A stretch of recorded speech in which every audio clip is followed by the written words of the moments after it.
top-ranked UFC bantamweight Cory Sandhagen, the Sandman. Thank you so much for coming on. Yeah, thanks, man. Thanks a lot for having me.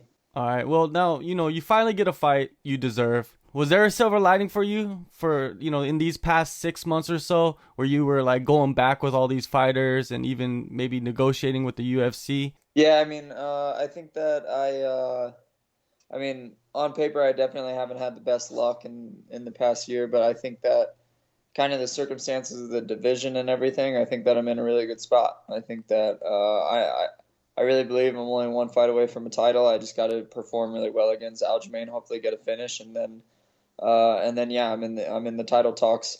So I think I would have been in this spot whether I would have fought Frankie in January or not, or would have fought anyone in April or not. I'd still be in the same spot. So to me, yeah, man, it's all good to me.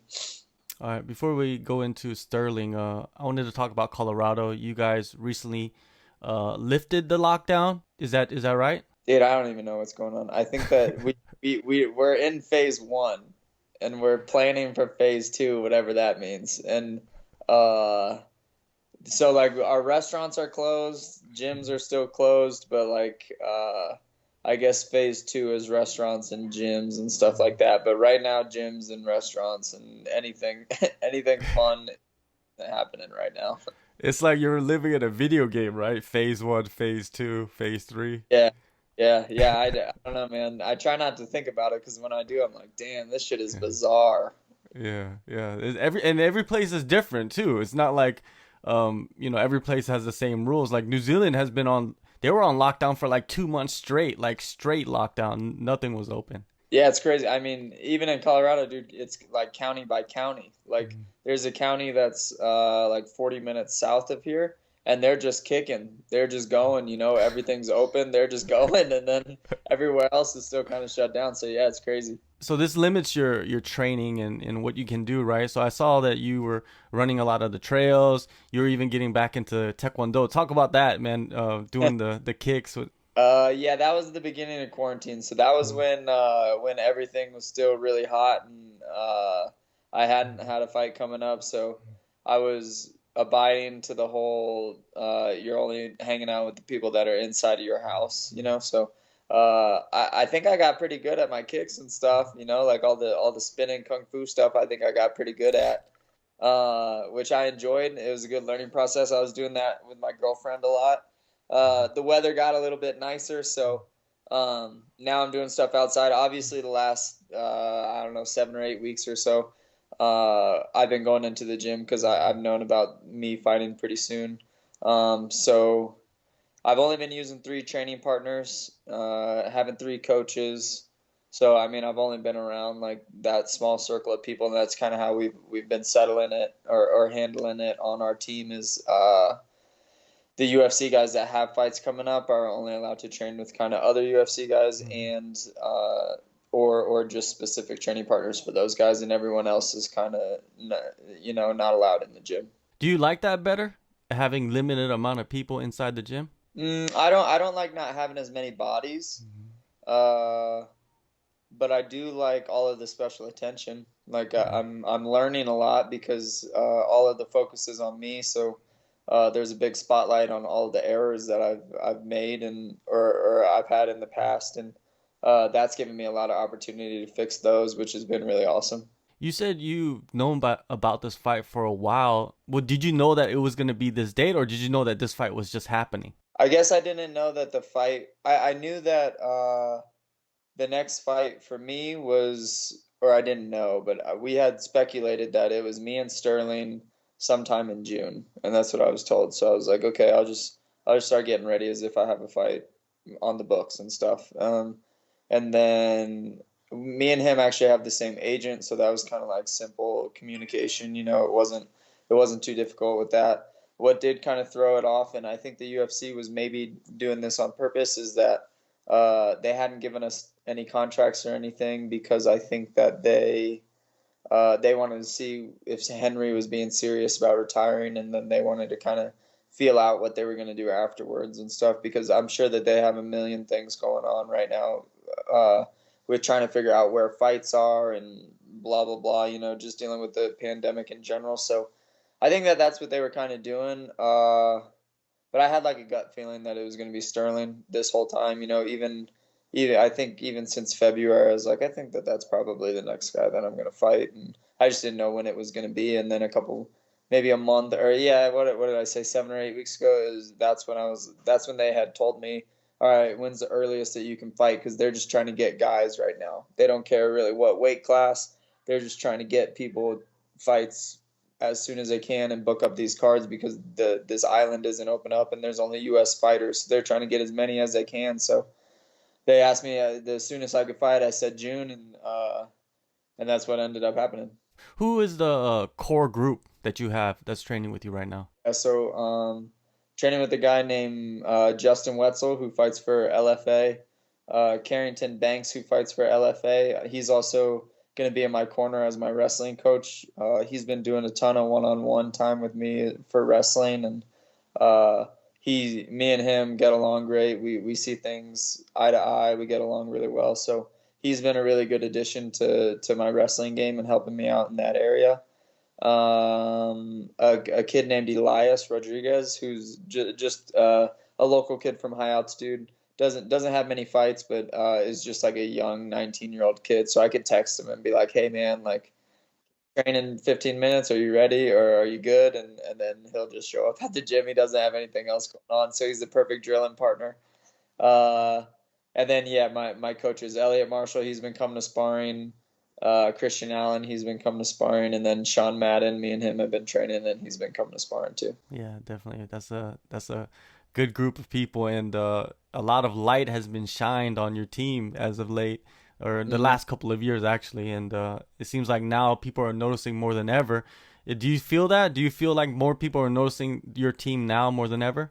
I think it's hard not to, man. I think that yeah, I mean, our last three in 1 week, we had three really huge wins. We had two main event wins, and then we had Dober with the finish over Hernandez, who is a really respected name as a fighter. So yeah, I mean, I have been getting asked about it a lot. Yeah. Yeah, it's like a race now for who can get the belts between you Yeah. guys. You know, Yeah. because everybody's ranked at a so high level. Yeah, it's fun. It's fun. It makes us all kind of be like, "Oh man, this is like real.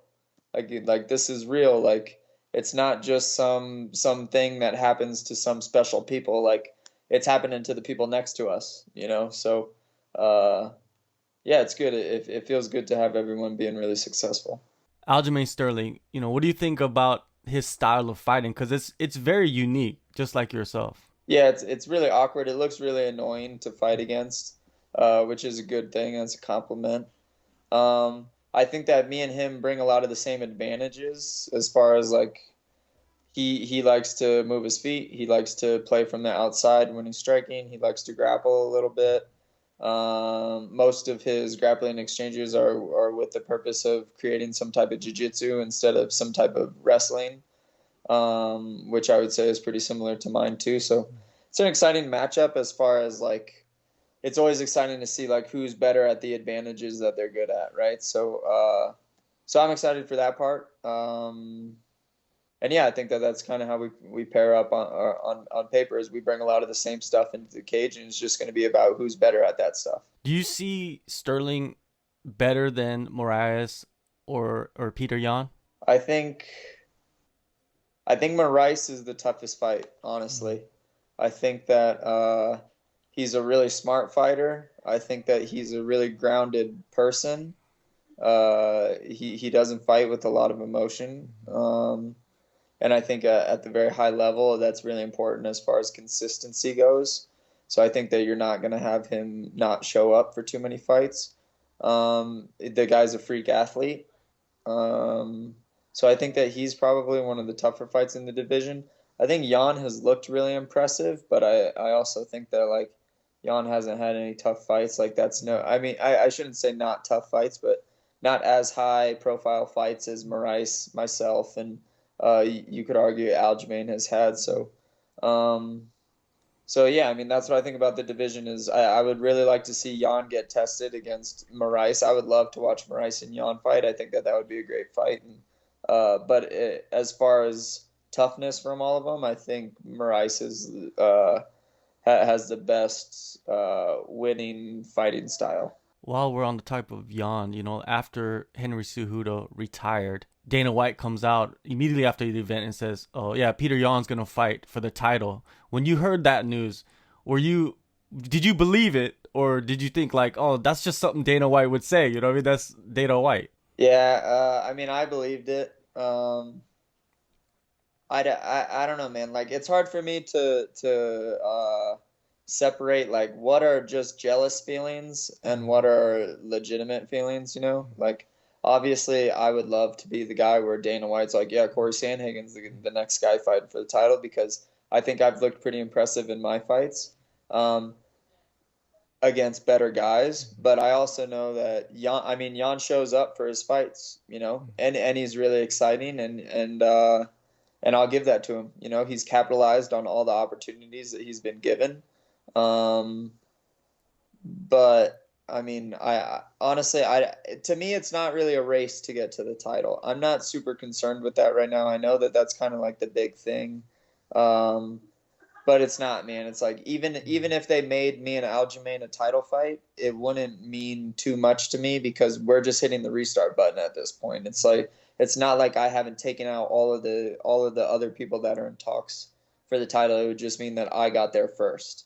And right now, that's kind of like, that wouldn't do it for me. You know, like what would do it for me is being able to beat all of the best guys back to back to back to back to back for years and years and years. You know, that's what will do it for me. So it feels like it's some race, but if they want to do Jan and whoever next, that's fine with me. I don't care. I know that I'm still just one fight away. I do really well against Sterling. I put him away. I'm the next one fighting for the title, whether it's against Jan or Moraes or the winner of that fight if they're doing that. Whatever it is, I think that I'm the next one either way. I know you're not really a Twitter guy, but if you go on Twitter, there's a big push for you and Sterling to be for the vacant bantamweight title, man. It must feel good though that there's fans that push for this, that want you to have that opportunity right away. Yeah, I mean that's cool. I mean, if I see Dana White, I'm going to tell him it's not too late to change. Man, go ahead. It's as easy as just changing a couple things on the contract, you know. Uh, but yeah, that I mean that's cool. But dude, like I said, man, like to me, winning a belt is it's cool. It's a goal, but like it's not the main goal. The main goal is to beat every single person that I go against, and not only beat them, but like beat them in as embarrassingly as a way that I can. Like make them look like they don't even belong in the cage with me. And I want to do that to every single person that I fight against, and I want to do that until I'm retired. Will that be the case? I don't know, but that's my goal when I wake up. You know, that's what keeps me going. All right. Well, with Sterling and preparations for him, right? Can you take anything away from your fight camp for Frankie Edgar and use that to help you against Sterling? Is there anything? Yeah, sure, man. So, uh, yeah, definitely. I mean, Frankie's more of a wrestling type, right? Uh, I think in the striking game, there's not going to be too many people that are going to be able to compete with me. Not because I think that I'm some extremely physical specimen, but I think that I've really hammered down what striking is supposed to be in MMA for someone that has the same physical attributes that I have. I think that it's a huge advantage to be taller and longer, be faster, and be able to move your feet. And when you have all of those things in one person, and you make for a an exciting style that is the one that me and my coaches have kind of come to create. Uh, I think it'd be really hard not to be the best striker in the division with all of that with someone, you know. Uh, I forgot your question because I'm pretty worn out from the day. What was it again? Your preparations for Frank Oh, Edgar. Have you taken anything from that yeah. to help you with the Sterling? Yeah, okay. So striking is something that I don't stress too much. I still get better at it, but I'm like, if we stay here, I don't really think anyone can hang for the full 15 minutes or 25 minutes or whatever. But yeah, with Frankie, it was like, yeah, of course, Frankie likes to wrestle, you know. And I think most people, once they figure out that I'm going to be the better striker in the fight, if that's where they want to keep it, then that's what they're going to try to do. And I know Aljamain has a background of wrestling. He likes to emphasize the grappling and kind of the jiu-jitsu parts of it a little bit more than I think your typical wrestler, which I like too. Um, so yeah, I mean, just kind of hammering down like if I want to be able to keep the fight wherever I want to keep the fight, and wrestling is kind of the way that you do that. You become really proficient at wrestling, and you're able to kind of keep the fight wherever you kind of want to. So, yeah, training for Frankie, and just kind of in general, I know that a lot of these guys come from wrestling backgrounds, so I just kind of really been hammering, getting everything in really good shape for that. With this fight, Sterling, how do you see it playing out? Do you see it as a fight that's going to play out on the feet, or do you feel like it will go to the ground? I don't know. It's kind of hard because I mean, in Sterling's last couple fights, that's what he's been liking to do. He's been enjoying playing the striking game, whereas kind of before you saw that he liked to push a really high pace and kind of like grab you a little bit, break from you, punch, grab you a little bit, break from you, punch. So that's probably the Sterling that I'm anticipating. I'm actually very curious to see what his game plan is for this fight.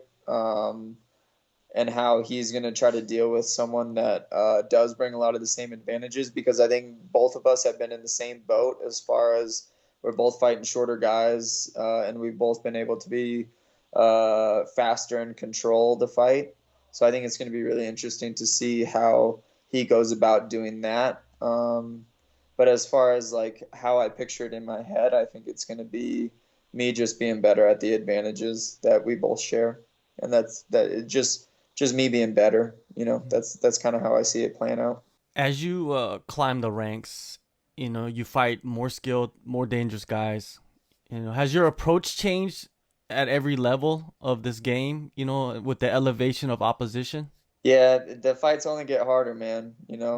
Like they say, what do they say in racing? They say the races never get easier, the times just get better. It's the same. It's the same thing. Like I like none of this is getting easier. I'm just getting better.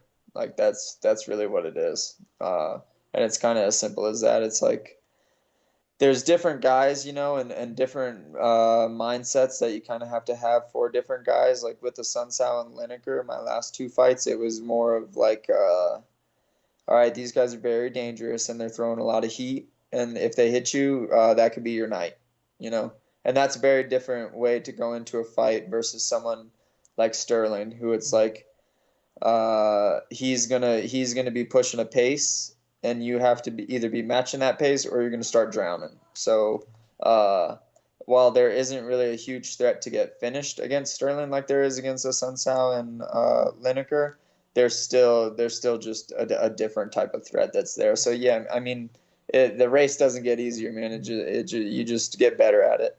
Henry Cejudo retires. You're not a big fan, so to say, of that guy. They remove him from the rankings, from all the rankings. Do you think that's the UFC just taking his retirement talk serious? I think he is being serious. I do like. I love watching Henry fight. I'm a big fan of watching Henry fight. I think as far as like a competitor goes, I can respect that guy as a competitor a lot. Just kind of his aura that he even brings into the cage is a very high level, serious competitor aura. But as a person, yeah, I think he's really annoying, and I think that it's lame that he picked Aldo and Cruz as his top two choices to defend his 135 belt. Like that was lame. Do I think he's retired? I think it's going to depend on how much success he has outside of fighting. I think that that's kind of what we see with a lot of guys that come out of retirement is in what other career or in what other business that you start out after this or whatever, like where can you make the amount of money that we're making in one night, like you can't. So it's like I think it's going to depend on whether or not he's going to find something that gives that to him. Do you think a lot of fighters, especially nowadays since it's the quarantine pandemic era, playing with the media, and kind of feeding them lines that they would put into the headlines and kind of blow up to keep themselves relevant? Yeah, man, it's the art of social media, dude. It's this like it's this world we live in where it's like you just got to stay relevant, you know? Like if they're not talking about you, then that's a problem for some of these guys because that's kind of what they got, you know? But yeah, man, I don't like it. That's why I don't really participate in it. To me, it's like, dude, like we're grown-ups. Like we're grown-ups. We're grown men and women who are fighting.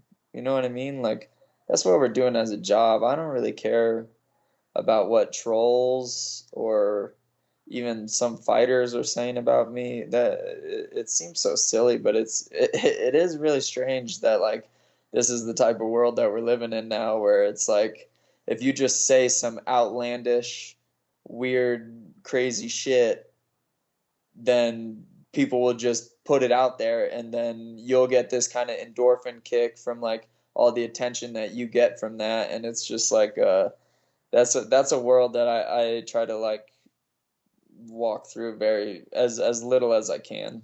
Black Mirror, that's all I can say. It's just Black Mirror stuff going on. Cory, thank you so much for the time, man. June 6th, UFC 250. The biggest fight in the bantamweight division is coming up. Good luck on the fight and good luck on staying safe and being safe. And that's all I can say, man, is because right now it's like you got to be safe wherever you Uh-huh. go. Yeah, I do. Yeah, because if I test positive for corona, I will lose my mind, dude. If the fight gets canceled because I have a virus, that will not be cool and not be good with me. But thanks for having me on, man. I really appreciate it, and I think you do a good job, and thank you.